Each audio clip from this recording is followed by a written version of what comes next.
So, welcome back sa panibagong episode ng Drive Talk. So, ang feature nating sasakyan, itong 2025 Suzuki Jimny 5-door. Let's find out here in Drive Talk.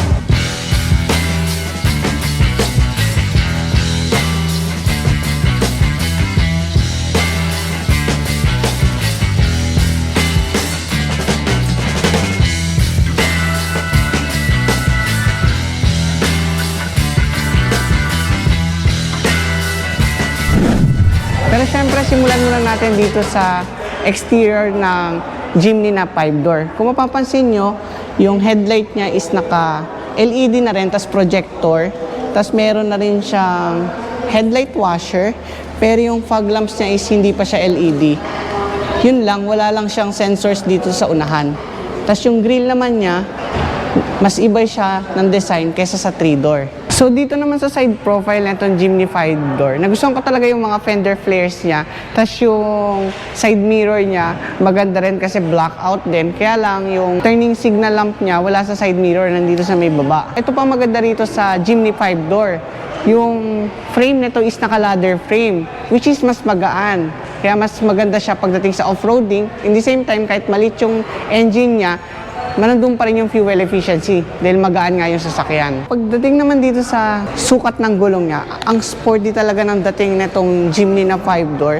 Naka size 15 siya na kulay black. Ang sukat niya is 195/80 R15. Pero kung ganito yung sasakyan, maganda sana naka-all-terrain to. Lalong popogi itong Jimny 5-door. Pagdating dito sa likod ng Jimny 5-door, same din naman sila sa 3-door. Tapos yung taillight niya na nasa may baba. Ang maganda rito, meron siyang 4 parking sensor. Tapos, ang suspension pala nito is coil spring, harap at likod. Tapos, yung third mount lamp siya nandito sa may taas banda, which is mas maganda, hindi siya nasa loob. Tapos, ito naman yung sa washer naman ng rear wiper. Kasi ito yung spare tire niya, may cover. So, silipin naman natin tong likuran nitong Jimny na 5-door.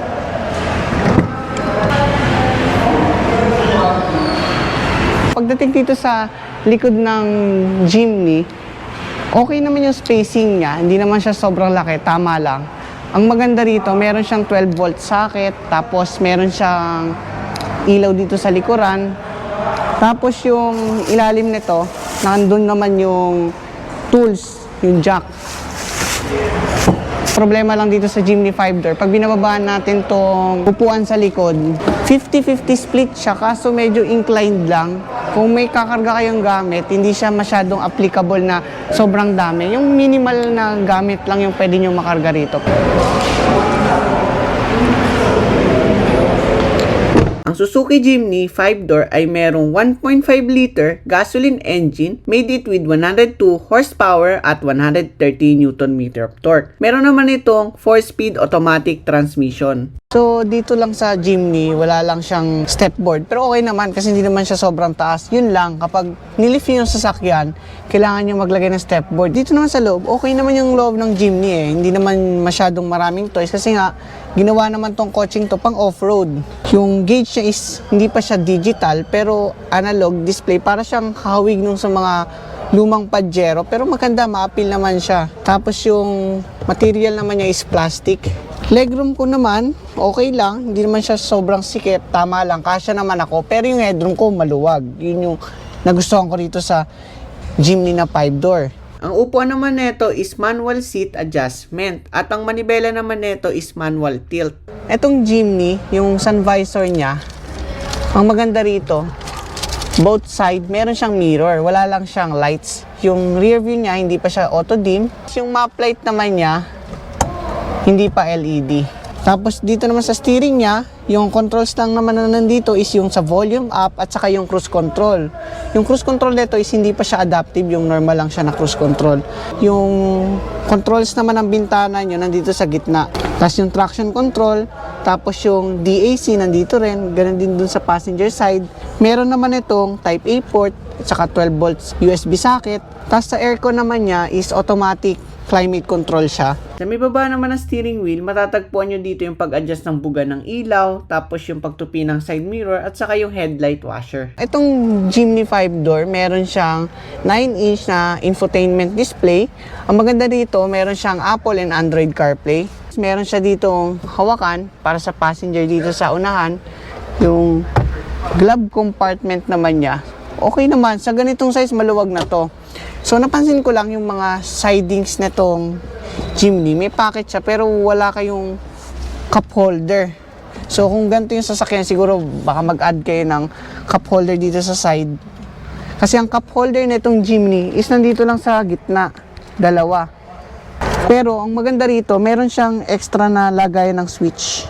So, lipat naman tayo dito sa likuran nitong Jimny. So, dito naman sa likod ng Jimny, okay naman yung spacing ko. Medyo may kasikipan lang. Ganon din yung headroom ko.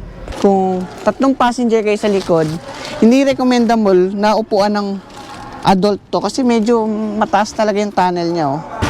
Tapos dito sa likod, wala rin cup holder. Nasa gitna lahat. Dito naman sa loob ng Jimny 5-door, dalawa yung power window switch niya. Yung isa dito sa may pinto, yung isa naman dito sa may gitna, doon sa may center console ng driver side. Ang dome light naman neto is hindi pa LED. Oh, test drive naman tayo. Pero dayuhin na lang natin sa PIMS kasi nandun yung test drive unit nila.